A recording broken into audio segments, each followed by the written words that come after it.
오늘은 거룩한 삶을 위한 맹세라는 제목으로 말씀을 전하려고 합니다. 느헤미야를 통해서 무너져 있던 예루살렘 성벽을 재건한 후에 이스라엘에서는 신앙 부흥 운동이 일어났습니다. 하나님의 말씀을 통한 영적인 대각성 운동이 그들 안에 시작이 된 것입니다. 그들은 말씀의 거울 앞에 비춰진 자신들의 타락하고 죄된 모습을 철저히 자복하고 그리고 탄식하면서 회개했습니다. 이것이 말씀의 능력입니다. 하나님의 말씀은 성령의 감동으로 기록되었기 때문에 저희에게 교훈과 책망을 주기도 하고 또 저희를 바른 길로 이끌어 줍니다. 그래서 저희가 말씀의 거울 앞에 서게 되면 신앙 양심에 찔림과 가책을 느끼는 것은 어찌 보면 자연스러운 현상입니다. 말씀을 읽을 때, 말씀을 들을 때 내 마음에 찔리고 양심의 가책이 느껴진다. 이건 정상입니다. 자, 이처럼 시작된 회개 운동의 열기는 좀처럼 수그러들지를 않습니다. 이방인들과의 절교가 끝이 아니었습니다. 그들은 거룩하게 살기로 맹세하면서 성결 서약을 합니다. 이것은 그들의 자발적인 참여이고 선택이었습니다. 더 이상 이렇게 살지 않겠다, 이렇게 살 수 없다 라고 하는 그들의 다짐이자 결단이었습니다. 자, 이 성결 서약의 내용들은 그리스도인들이 이 세상에서 어떻게 살아야 하는지에 대한 방향을 제시해 줍니다. 그리고 믿음의 공동체가 그 신앙을 회복하기 위해선 어디에 집중해야 하는지를 우리에게 보여주고 있습니다. 그러므로 저희 또한 거룩한 삶을 살기 위한 이 성결 서약에 기쁨으로 동참할 수 있어야 합니다. 먼저 이 성결 서약에는 어떤 사람들이 참여했습니까? 누가 이 맹세를 했습니까? 우리 28절의 말씀을 우리 보면서 우리 같이 한번 읽겠습니다. 그 남은 백성과 제사장들과 레위 사람들과 문지기들과 노래하는 자들과 느디님 사람들과 및 이방 사람과 절교하고 하나님의 율법을 준행하는 모든 자와 그들의 아내와 그들의 자녀들 그 지식과 총명이 있는 자들이 이 맹세에 참여를 한 것입니다. 공동체에 속한 모든 백성들이 남녀노소를 불문하고 모든 사람들이 이 성결 서약에 동참했다는 사실입니다. 자, 이것은 그들에게서 시작된 말씀과 회개 운동이 거룩한 삶에 대한 열정을 그들 안에 불러일으킨 결과입니다. 여러분, 이스라엘 백성들은 그들의 거룩한 삶을 위해서 무엇을 서약하고 또 무엇을 맹세했습니까? 5가지로 말씀을 드립니다. 첫째는 하나님 말씀 앞에 순종하기로 맹세했습니다. 29절 말씀은 이렇게 기록하고 있습니다. 다 그들의 형제 귀족들을 따라 저주로 맹세하기를 우리가 하나님의 종 모세를 통하여 주신 하나님의 율법을 따라 우리 주 여호와의 모든 계명과 규례와 율례를 지켜 행하겠다고 그렇게 맹세하였습니다. 모세를 통해서 주신 하나님의 계명 그리고 규례와 율례를 지키겠다고 했습니다. 다시 말해서 말씀대로 살겠다고 서약한 것입니다. 여기서의 계명은 하나님의 명령을 의미하고 규례는 하나님의 판결이란 뜻입니다. 그리고 율례는 하나님의 법령과 같은 것입니다. 이처럼 계명과 규례와 율례라는 단어는 하나님의 말씀에 대한 상징적인 표현입니다. 그것을 지키겠다는 것은 말씀과 관련된 모든 것 앞에 순종하겠다는 그런 다짐입니다. 자, 그들이 왜 이 같은 맹세를 합니까? 왜 말씀 앞에 순종하겠다고 서약했습니까? 그들이 바벨론의 포로로 끌려가서 보냈던 70년의 세월 동안 이스라엘 백성들은 많은 것을 잃어버렸습니다. 많은 것이 무너졌습니다. 그 중에서도 가장 큰 것이 바로 하나님의 말씀임을 그들이 깨닫게 되었기 때문입니다. 말씀을 잃어버렸습니다. 또 말씀 앞에 순종하는 삶이 영적인 축복의 지름길임을 그들이 확신하였기 때문입니다. 그래서 그들이 가장 먼저 회복해야 할 것은 다름 아니라 하나님의 말씀이었습니다. 그 말씀을 붙잡는 것이었습니다. 여러분, 지금도 마찬가지입니다. 저희가 이 세상에서 하나님의 자녀답게 사는 길은 말씀을 바르게 배워서 그 말씀 앞에 순종하는 것입니다. 만일 저희에게 말씀의 기준이 없고 또 저희에게 말씀의 은혜가 없다면 여러분, 저희의 신앙은 세속주의와 타협하게 됩니다. 우리에게 말씀의 기준이 없고 말씀의 은혜가 없다면 우리의 삶은 편리주의에 물들 수밖에 없습니다. 그저 편한 대로, 그저 세상에서 흘러가는 대로 그들에 맞춰서 살아가는 그런 무기력한 삶이 될 수밖에 없는 것입니다. 자, 그렇기 때문에 저희는 하나님의 말씀을 읽고 들어야 하고 그 하나님의 말씀을 좀 더 깊이 있게 공부도 해야 합니다. 또 그 말씀을 날마다 묵상해야 합니다. 이것이 우리에게 힘이 되고 그것이 우리에게 능력이 됩니다.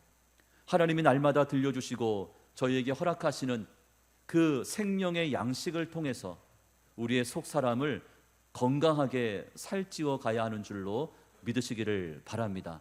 자, 두 번째는 거룩한 삶을 위해서 이방인들에게 시집 장가가지 않겠다고 그렇게 맹세했습니다.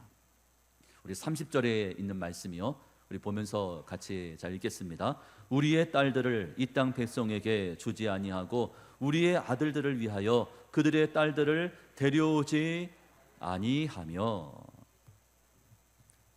모세는 신명기 말씀에서 장차 들어갈 가나안 땅에 입성하면 이러이러한 것들을 조심하라고 경고의 말씀을 들려준 적이 있는데 신명기 7장에 그 내용이 나와 있습니다. 7장 3절과 4절 말씀에 보면 또 그들과 혼인하지도 말지니 내 딸을 그들의 아들에게 주지 말 것이요 그들의 딸도 내 며느리로 삼지 말 것은 그가 내 아들을 유혹하여 그가 여호와를 떠나고 다른 신들을 섬기게 함으로 여호와께서 너희에게 진노하사 갑자기 너희를 멸하실 것임이니라.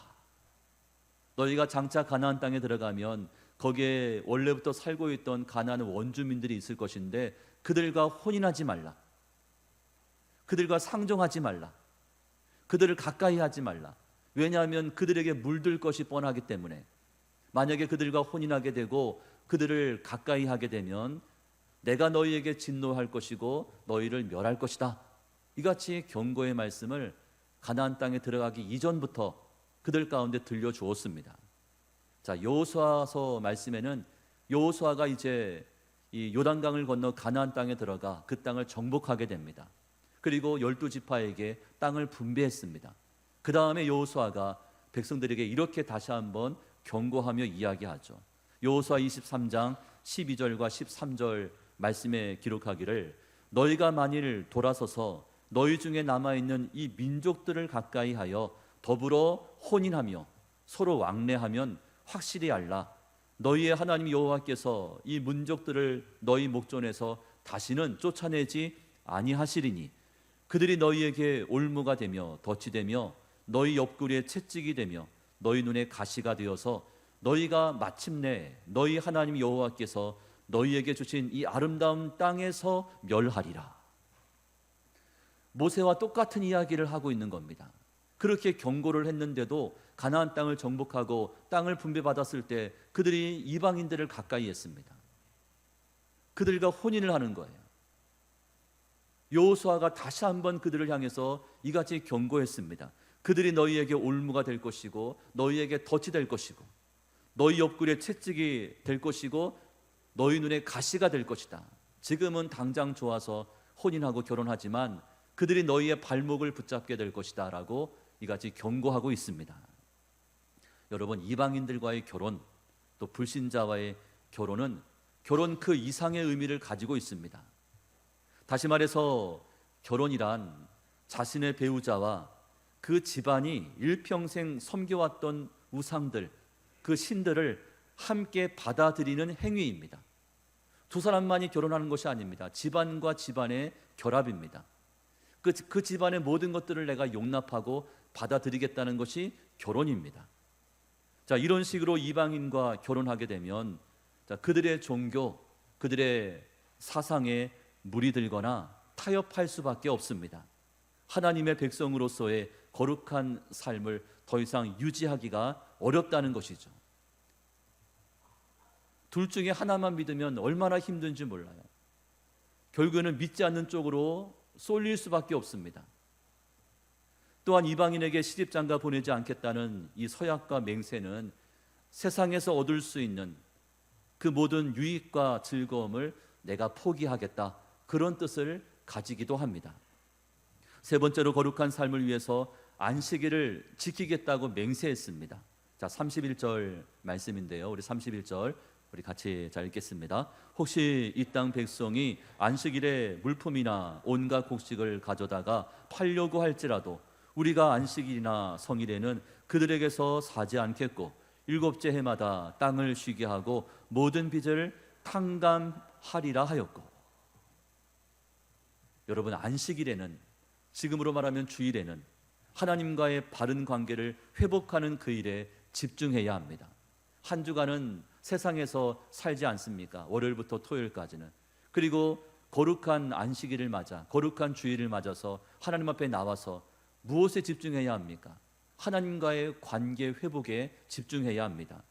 그리고 참된 안식을 누리기 위해서는 개인적인 계획과 스케줄, 또 인간적인 즐거움을 내려놔야 합니다. 일주일에 하루 쉬는데 이 하루만큼은 4시간이지 않습니까? 좀 내 마음대로 좀 편히 쉬고 싶습니다. 내가 하고 싶은 일만 하고 싶습니다. 내버려 두십시오 라고 말씀하시는 분들이 종종 계십니다. 자, 그런 어떻습니까? 안식일은 나를 위하는 날이 아니라 안식일은 하나님을 위하는 날입니다. 주의 날이라고 했습니다. 그래서 이스라엘 온 백성은 안식일을 지켰습니다. 하나님 앞에 성회로 모였습니다. 하나님께 공적인 예배를 드렸습니다. 여러분, 아무리 내 삶이 바쁘고 또 분주하고 또 피곤하다 할지라도 우리 삶의 최우선순위는 주의를 지키고 하나님 앞에 온전히 예배하는 그것에 맞춰져 있어야 합니다. 이것은 선택의 여지가 없습니다. 이것은 하나님께서 정하신 법이기 때문이죠. 또 예배가 회복되고 하나님과의 관계가 회복이 되어야 우리의 영이 살 수 있기 때문입니다. 자, 믿으십니까? 아멘이죠. 특별히 안식일은 면제년이기 때문에 백성들의 모든 빚을 면제해주고 탕감해 주었습니다. 7년째가 되는 그 해가 안식년, 면제년이라고 했습니다. 원상태로 회복하는 그런 해가 바로 안식년입니다. 이것은 공동체 구성원들이 함께 더불어 살아가기를 원하시는 하나님의 마음이고 하나님의 뜻이었습니다. 신명기 15장 1절과 2절은 이런 내용을 이렇게 설명합니다. 매 7년 끝에는 면제하라. 면제의 규례는 이러하니라. 그의 이웃에게 구워준 모든 재주는 그것을 면제하고 그의 이웃에게나 그 형제에게 독촉하지 말지니 이는 여호와를 위하여 면제를 선포하였습니다. 그날이 바로 안식일이고 그 해가 바로 안식년입니다. 네 번째는 거룩한 삶을 위해서 성전세를 자발적으로 내겠다고 맹세했습니다. 32절과 33절은 이렇게 설명하죠. 우리가 또 스스로 규례를 정하기를 해마다 각기 세겔의 3분의 1을 수납하여 여호와의 전을 위하여 쓰게 하되 곧 진설병과 항상 드리는 소제와 항상 드리는 번제와 안식일과 초하루와 정한 절기에 쓸 것과 성물과 이스라엘을 위하는 속죄제와 우리 하나님 전에 모든 일을 위하여 쓰게 하였고. 여러분, 안식일을 지키는 것까지는 개인적인 경건의 삶과 관련된 그런 문제였지만 성전세를 내겠다는 이 맹세는 공동체와 관련된 것입니다. 여기서 스스로 규례를 정했다는 것은 성전에 필요한 모든 재정을 자신들이 책임지겠다는 그런 뜻입니다. 우리가 책임지겠습니다. 그런 내용입니다. 자, 이 같은 약속을 한 이유가 무엇입니까? 당시 이스라엘은 페르시아의 지배를 받고 있었습니다. 페르시아의 속국이었습니다. 그들에게 막대한 세금을 바쳐야 했기 때문에 극심한 재정난에 허덕였습니다. 자, 그러다 보니 성전을 성전답게 운영할 수가 없었죠. 성전을 이제 운영하는 경비가 턱없이 모자랐습니다. 자, 그래서 그들은 성전세를 내겠다고 이같이 뜻을 모았습니다. 이 세금은 성전에 필요한 모든 일을 위해서 사용되었죠. 여러분, 이것을 통해서 무엇을 저희가 알 수 있습니까? 공동체 안에 말씀의 은혜가 회복되고 말씀의 능력이 살아나고 또 회개 운동이 시작이 되면서 백성들 사이에 공동체와 성전에 대한, 즉 몸된 교회에 대한 애착심이 생겼고 자부심과 자긍심이 함께 회복되었다는 사실입니다. 이처럼 이스라엘의 자발적인 헌신을 통해서 공동체 예배가 회복이 되었고 또 그들이 나서서 교회 살림을 책임지겠다고 서약하며 맹세까지 한 것입니다. 다섯 번째는 거룩한 삶을 위해서 11조를 드리겠다고 맹세했습니다. 우리 36절과 37절이요. 우리 두 절 말씀 같이 읽겠습니다. 또 우리의 맏아들들과 가축의 처음 난 것과 소와 양의 처음 난 것을 율법에 기록된 대로 우리 하나님의 전으로 가져다가 우리 하나님의 전에서 섬기는 제사장들에게 주고 또 처음 익은 미래 가루와 거제물과 각종 과목의 열매와 새 포도주와 기름을 제사장들에게 가져다가 우리 하나님의 전에 여러 방에 두고 또 우리 산물의 11조를 레위 사람들에게 주리라 하였나니 이 레위 사람들은 우리의 모든 성읍에서 산물의 11조를 받는 자임이며. 아멘. 여러분, 이스라엘은 그들의 첫째 아들 장자와 또 가축의 처음 난 것 그리고 모든 산물의 11조를 성전으로 가지고 와서 제사장인 레위 사람들에게 건네주었습니다. 이 같은 모습은 하나님께서 만물의 창조주이시고 또 그것의 주인 되심을 인정하는 성경적인 신앙 고백적인 그런 모습이었습니다. 그러므로 저희는 하나님 앞에 정직한 11조를 드릴 수 있어야 합니다. 이 정직한 11조에 관한 글이 있어 여러분에게 소개합니다. 이런 내용입니다. 11조는 나의 모든 것이 하나님의 것이라는 신앙 고백이다. 11조를 단지 수입의 10%만 드리는 것이라고 생각지 말라. 100% 전부가 하나님의 것인데 10%만 하나님께 드리고 나머지 90%를 우리가 사용하는 것이다. 11조는 물질의 시험을 이길 수 있는 유일한 방법이 된다. 정직한 11조를 통해서 물질에 대한 욕심을 극복할 수 있고 또 물질을 다스릴 수 있게 되는 것이다. 정직한 11조에 대해서 이렇게 기고를 하고 있습니다. 2-3천 명 모이는 어느 중대형 교회 목사님이 본인 교회 예배 시간에 이렇게 설교를 했다고 합니다. 여러분, 저희 교회 안에서 한 달에 100만 원씩 11조 하는 사람은 거의 없습니다.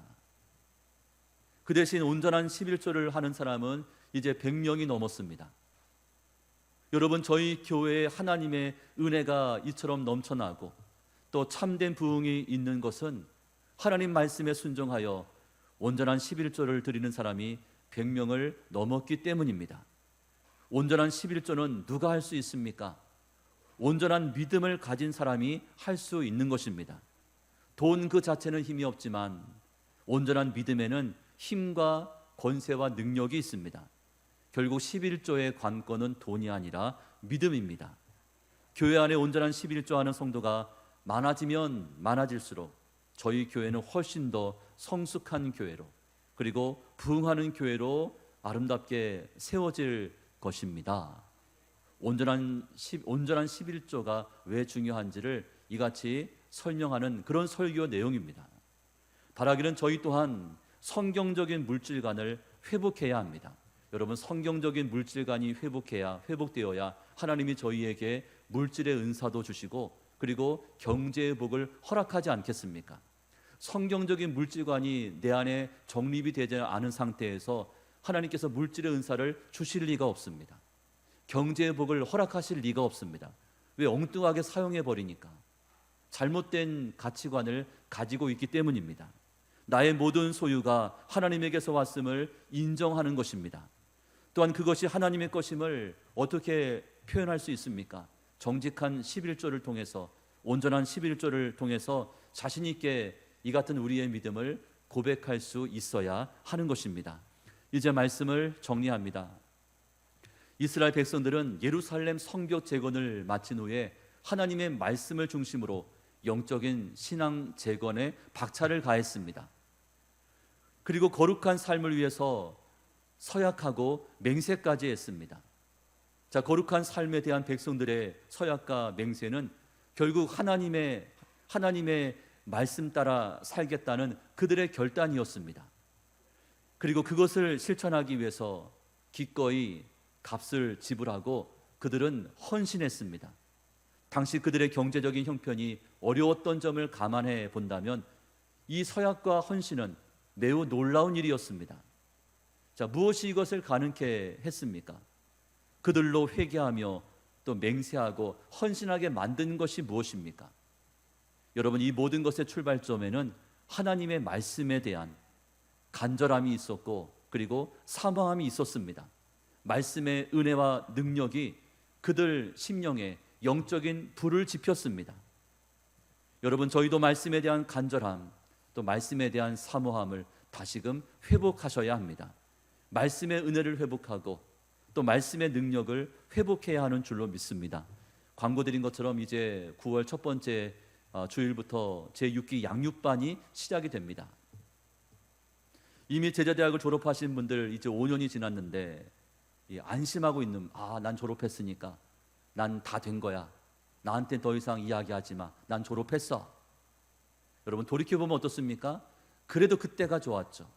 매일같이 말씀을 쓰고 또 말씀을 암송하고 또 말씀대로 살았는지 체크도 하고 또 경건 서적도 읽기도 하고 나누기도 하고 함께 기도하고, 그때가 좋지 않았습니까? 힘은 들었지만 그때가 은혜가 되지 않았습니까? 벌써 5년이 지났습니다. 여러분, 이번에는 여러분 다시금 여러분 마음 가운데 결단하셔야 됩니다. 이렇게 살 수 없다. 다시금 말씀으로 돌아가자. 그렇게 하려면 내 혼자 힘 가지고는 이게 구속력이 없으니까 내가 양육반부터 다시 들어가서 또 차근차근 배웠던 말씀을 다시 한번 집중해서 내 마음판에 새겨보리라. 이같이 결심하고 함께 결단할 수 있기를 바랍니다. 망설이지 마십시오. 아직까지 이제 첫 걸음을 내딛지 못한 분들도 계십니다. 여러분, 이 말씀 양육과 훈련 이 과정은 부담스러운 시간이 아니라 여러분에게 축복의 시간이 될 것입니다. 그러므로 망설일 필요가 전혀 없는 것이죠. 바라기는 이번 한 주간 하나님의 선택받은 백성답게 거룩한 삶을 위해서 지킬 것을 지키며 또 기꺼이 헌신하고 순종하며 세상과 구별된 모습으로 날마다 승리하며 한 주간을 보내실 수 있기를 주님의 이름으로 축원합니다. 아멘.